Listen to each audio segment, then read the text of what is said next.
Esto es bien interesante porque justamente Gama, que es el proyecto suizo que también ha trabajado mucho con minería a pequeña escala, hizo una campaña importante en Madre de Dios para darle a conocer a la gente que se podía usar esta herramienta que evita la contaminación por mercurio. Es más, le recupera dinero porque recuperan el mercurio. Entonces, esto nos dice que cuando se hacen campañas bien estructuradas y bien pensadas, se pueden reducir los efectos, porque uno de los principales efectos que tiene la minería informal es el tema ambiental. Si no se hace nada, pues no van a cuidar nada. Yo he conversado con muchos y un poco uno le levantan los hombros y dice, bueno, pues ¿qué vamos a hacer? Así es. Yo no me contamino, no quisiera contaminar a mi familia, pero ellos, hemos visto, benefician su producto. Y la cuestión es ¿por qué benefician? Porque de eso viven. Entonces, una vez que obtienen el oro, lo amalgaman y se van hasta el oro final porque con ese pagan a sus operarios. Y lo tienen que hacer efectivo día a día porque con eso pagan. Entonces, por eso el apuro de trabajarlo de esta manera. También es el tema de conflictos. Acá me estoy refiriendo al número de conflictos. Estos son los conflictos que presentó la Defensoría del Pueblo a diciembre del 2010. Y es interesante, y acá voy a rescatar solamente la última línea, pero fíjense, ellos planteaban que habían 239 conflictos reportados. De estos 239, 50 estaban vinculados, ellos decían 58 estaban reportados por minería. Realmente a la minería formal solamente le correspondían 50. Esto es el 20%. Y siempre andan hablando de 50% o más. Pero cuando uno se pone a ver los números, a la hora que hablan de minería, no hablan de minería sino de recursos naturales. Entonces suban minería, petróleo, energía y todo lo que se le parezca. Y por eso los números salen más grandes. Pero cuando uno ve solamente minería y minería formal, el número se reduce. Pero también leyendo esas cifras, encontramos que de los 58 conflictos mineros, 8 ya son correspondientes a minería informal. Y esto representa casi un 13 o 14% de los conflictos, del total de conflictos mineros. Entonces, ya los conflictos de la minería artesanal, informal, están siendo de una magnitud que son recogidos por la Defensoría del Pueblo. Y esto también hay que decirlo, generan una cantidad muy importante de empleo bien remunerada, porque no les voy a mentir, pagan bien los mineros artesanales. Eso de la esclavitud no es tal, cuando uno no paga se van a trabajar al costado. Hay un señor que se ríe, creo que sabe cómo la versatilidad que tiene el trabajo en la minería artesanal. Fíjense acá, nuevamente le pongo el universo de Dumis, y este es el empleo estimado en cada una de las regiones. En Piura hay más o menos unas 7.700 personas. Acá ya no solamente, acá sí estoy contando cuánta gente está involucrada, o sea, ¿no? 7.700, 6.500, 1.200. En Madre de Dios hay 17.000 involucrados, de acuerdo a nuestros estimados. En Puno 31.000. En Moquegua 415, en total 64.000. Lo comparamos con el empleo formal, porque en esas zonas también hay empleo formal. Fíjense, en el caso del Piura, el empleo informal son 7.000, el empleo formal son 1.000, o sea, es casi 6-1. Y si lo comparamos con el número de afiliados a AFPs, o sea, que es el número que genera la actividad privada formal en total, o sea, el ratio no está mal, o sea, casi un 3%, es equivalente a 3% en el caso del Piura. En el caso de La Libertad, son el empleo informal 6.500, el empleo formal minero 15.000, casi el 50%, 0.4. En el caso de Pasco, 10%, pero en el caso de Madre de Dios, fíjense ustedes, hay 17.000 personas trabajando en minería informal y 1.500 en minería formal, es decir, más de 10-1 en términos de trabajo. Es más, hay muchos más trabajadores en la minería informal que los trabajadores que tienen AFP en Madre de Dios. Esto es bien importante en el tema de política regional, porque se van a dar cuenta que esta es una actividad que genera todo el movimiento económico en Madre de Dios, o sea, mucho más que toda la otra actividad privada. Entonces es algo sustantivo que no se puede borrar de un cañonazo, porque muchas familias viven de eso, y no solamente las familias directamente involucradas, sino todo el comercio que está alrededor. En términos promedio, fíjense, a nivel acumulado, el empleo minero informal es 1.5 veces el empleo formal, y es casi el 10% del empleo privado formal en estas 6 regiones. O sea, para nada despreciable, para nada. Hay mucha gente que vive de la minería informal y que vive muy bien. Yo he visto en el caso de Puno algunos operadores de minería informal, por ejemplo, que los dueños, los operadores, llegan a sacar hasta $10.000 mensuales sin impuestos de sus operaciones. Y yo he visto reportajes donde se dice, le preguntan a algún trabajador minero en Madre de Dios cuánto gana, y fácilmente hablan de 7.000 soles mensuales. Para los estándares que hay en Perú, son niveles de ingresos bien importantes. Lamentablemente las condiciones de vida no son nada agradables, es un trabajo muy duro, es fuerte, podríamos decir en términos subjetivos hasta medio feo, pero que genera recursos para sostener a las familias, sí es importante. Es más, hay hasta casos anecdóticos, por ejemplo en la cuenca de Malinovskyi se está dando algo muy interesante, porque siempre lo vemos mal, pero tienen algunas cosas interesantes. Las mujeres han asumido las administraciones de estas pequeñas unidades. Normalmente antes el hombre era el que iba y hacía todo. En Malinovskyi las mujeres han ido y han comenzado a hacerse cargo de la administración. O sea, ya los hombres están dedicados a la producción y las mujeres a manejar toda la plata, las compras, alimentar, etcétera, etcétera.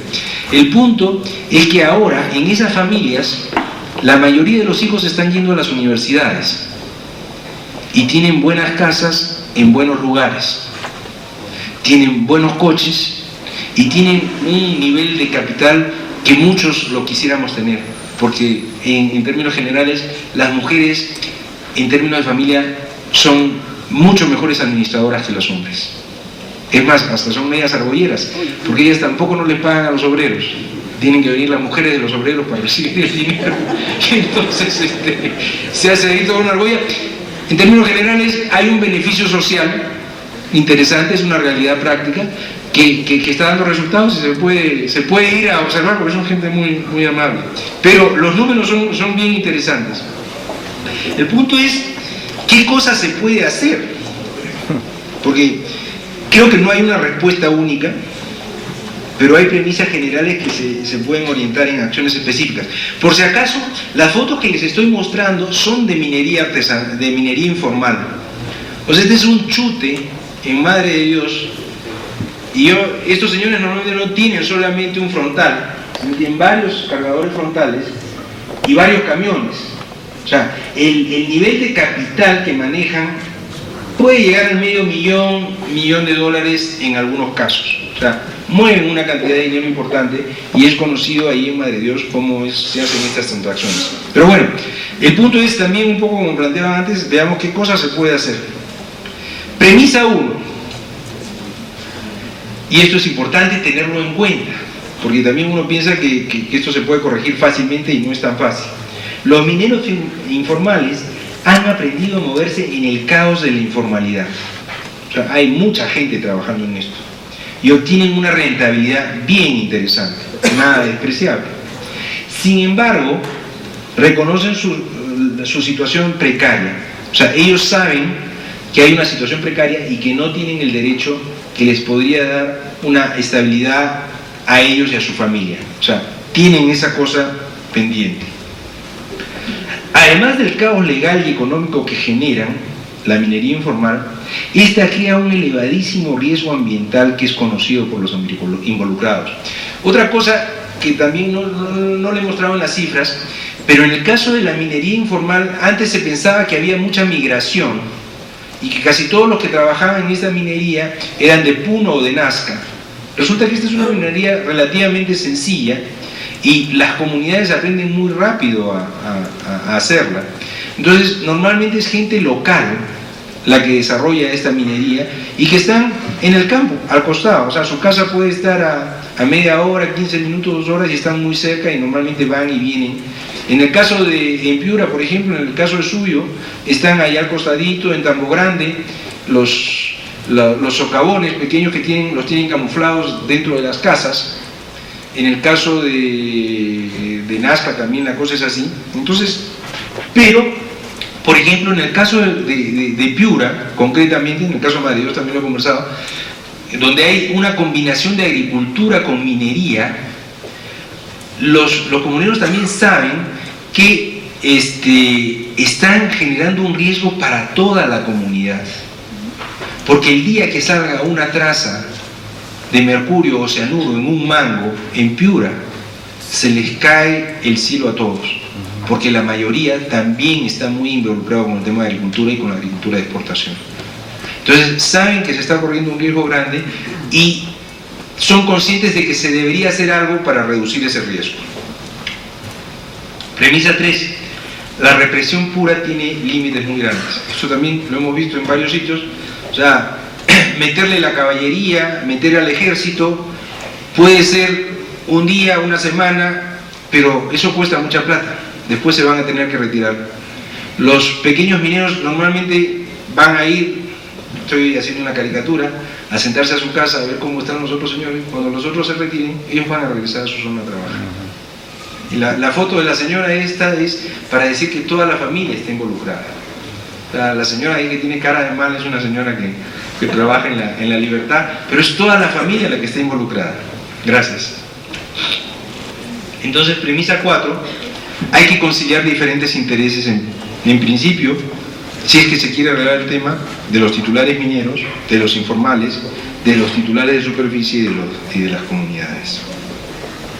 Y acá también planteo algo, ¿no?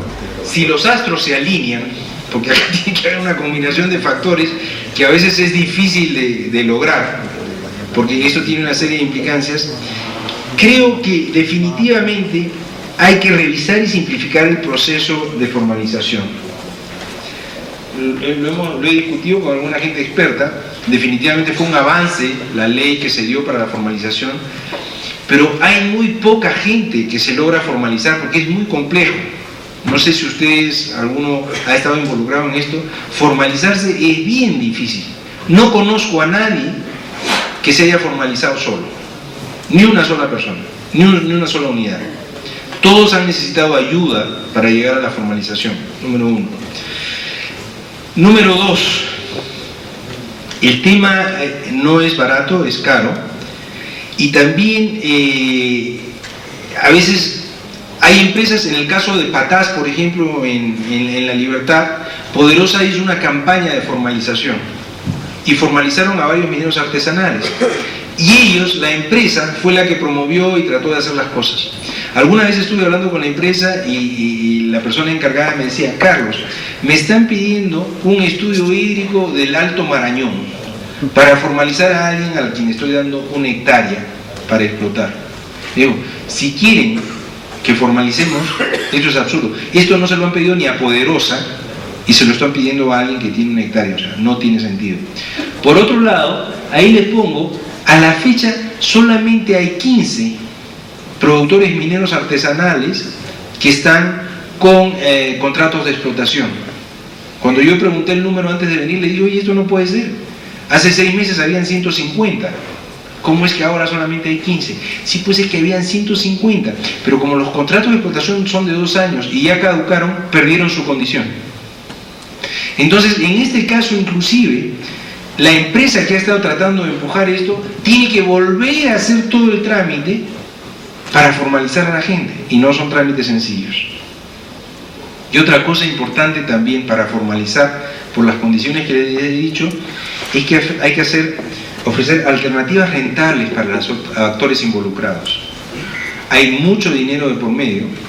La gente que está en la minería informal gana una buena cantidad de dinero y no se va a mover porque hasta la fecha no hay nada que los inquiete.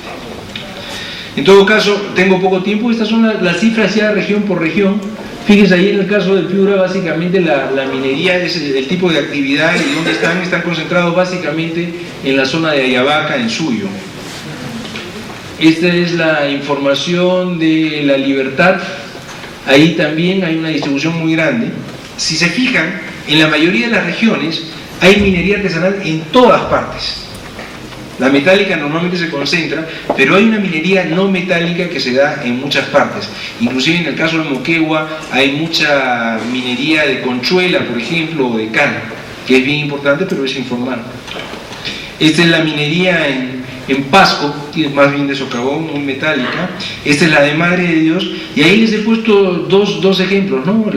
Mucha gente tiene idea de la minería informal artesanal, que es el hombre con su batea, o una persona, lo que llaman los carretilleros. De esos ya hay muy pocos, pero los hay. Sin embargo, hay dragas como la que está ahí, que pueden costar hasta $500,000, y son informales. Esta es la minería informal en Puno. Acá también tienen desde las payaqueras, que normalmente son parte del proceso, hasta los chutes y la cantidad de cosas que manejan. Esa es la minería informal en Moquegua, que es mayormente no metálica y que también tienen equipos importantes. Y bueno, esta es una puruña, que es lo que usan los mineros artesanales para estimar, ahí están midiendo cuántos gramos de oro hay en las chispitas esas en la muestra. Pero esta es la forma, realmente hay una expertise a nivel de la minería informal muy grande y tiene una gran capacidad de trabajo. Lo que creo es que hay que pensar una estrategia adecuada para mejorar sus capacidades y lograr la formalización. En todo caso, lo que quería darles un panorama de la problemática, ojalá que les haya sido interesante. Muchas gracias.